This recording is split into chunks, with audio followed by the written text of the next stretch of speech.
欢迎收看老挝新闻，今天是2025年11月28日星期五。佛历1月上初8，万象晴，12到27摄氏度。今天是佛日，希望各位观众能够牢记佛陀教诲，勤修戒定慧，远离贪嗔痴。今天的主要内容有最新外汇报价、股市收盘行情、黄金市场报价、万象燃油价格以及老挝时事要闻。首先来关注外汇。根据老挝外贸银行最新公布的今日外汇价格，美元的银行买入价为21530基普，较上一个交易日下跌5基普，跌幅 0.02%。泰铢的银行买入价为668.47基普，较上一个交易日上涨 0.27基普，涨幅 0.04%。人民币的银行买入价为3031基普，较上一个交易日下跌4基普，跌幅 0.13%。再来关注股市行情。根据老挝证券交易所最新收盘报告显示，昨日老交所综合指数收于 1199.31 点，较上一个交易日下跌 5.28 点，跌幅 0.44%。开盘1200.43点，最高1202.65点，最低1187.4点。成交量417900股，成交金额9亿2500万1500基普。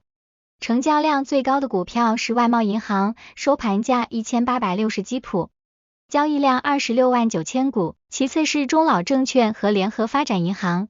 成交额最高的股票是外贸银行，收盘价1860基普，交易额4亿9606万基普，其次是联合发展银行和萨万尼。接着关注黄金价格。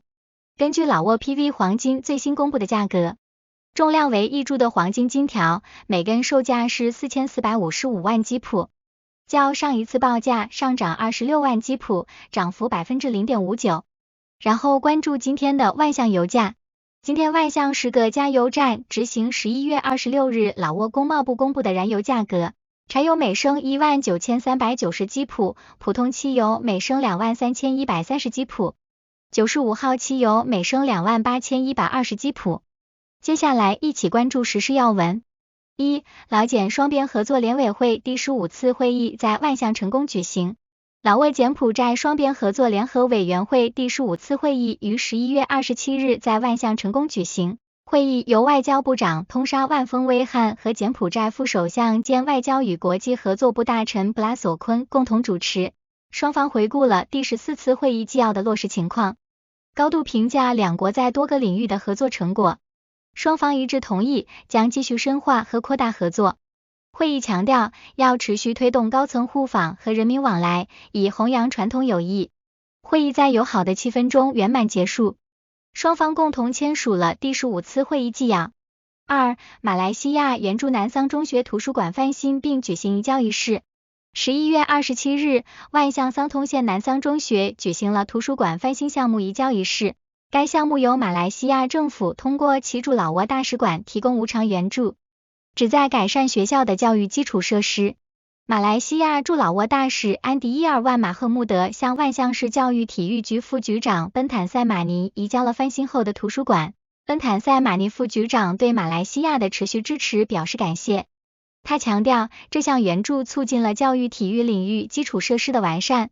埃迪伊尔万马赫穆德大使重申了马来西亚对老挝教育和人力资源发展的长期承诺，认为教育是可持续发展的关键。三、副总理出席中华总商会成立20周年庆典。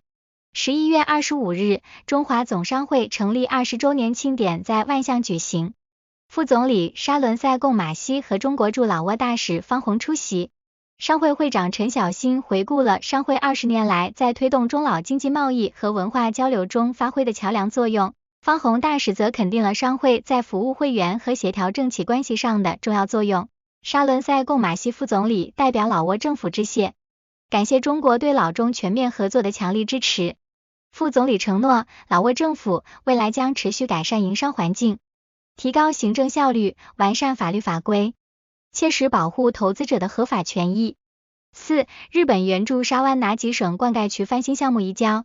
11月26日，沙湾拿吉省塞布里县举行索姆萨尔德1号灌溉渠建设项目移交仪式。该项目获得了日本政府86700美元的无偿援助，将原有土渠全部升级为混凝土渠。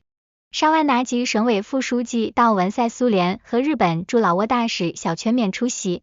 该灌溉系统建于1990年代，由于年久失修和渠道损耗严重，导致水和能源浪费。升级后，灌溉面积从172公顷增至198公顷，年电费支出减少约4400万吉普，并能更好地支持自主维修。日本大使小泉勉表示，这是日本在沙万拿吉省的第85个基层援助项目，旨在支持当地农业发展，增加人民收入。5. 乌东彭县中学举办体育与艺术教育竞赛活动。11月27日，沙万拿吉省乌东彭县中学在其校园内正式启动了2025到2026学年体育与艺术教育竞赛活动。县长波塞因塔伊沙出席并主持了开幕式。拉达万普马森老师报告了本次活动的筹备情况。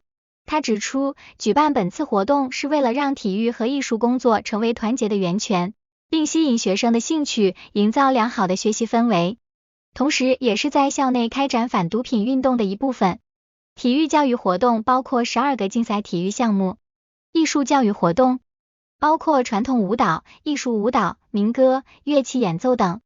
6. 万象河内高速公路第2段正式动工。万象至河内高速公路项目第2段已于10月底开始动工，开发商南塔建设集团已部署机械设备进驻现场。该段高速公路全长203.8公里，计划在4年内完成建设。项目副负责人联通阿哈扎表示，施工将昼夜进行，并同步开展土方工程、桥梁建设和路面铺设3项主要工作，以确保高效完成。高速公路建成后，预计每年将为老挝带来超过10亿美元的额外经济收入，提升老挝在区域运输中的战略地位。该项目与泰国和越南已建成的交通网络对接，将极大优化区域物流。7. 印度驻老挝大使馆庆祝国际博加饭歌节。11月25日晚，印度驻老挝大使馆在万象举行国际博加饭歌节庆祝活动。印度驻老挝副大使罗希特巴布巴致开幕词，强调博加饭歌关于正确行为、全球和平与兄弟情谊的教义在当前时代的重要性。老挝佛教界代表波阿江达姆隆品马占法师在演讲中指出，博加饭歌的普世价值与佛教教义相符，展现了跨文化和宗教的一致性。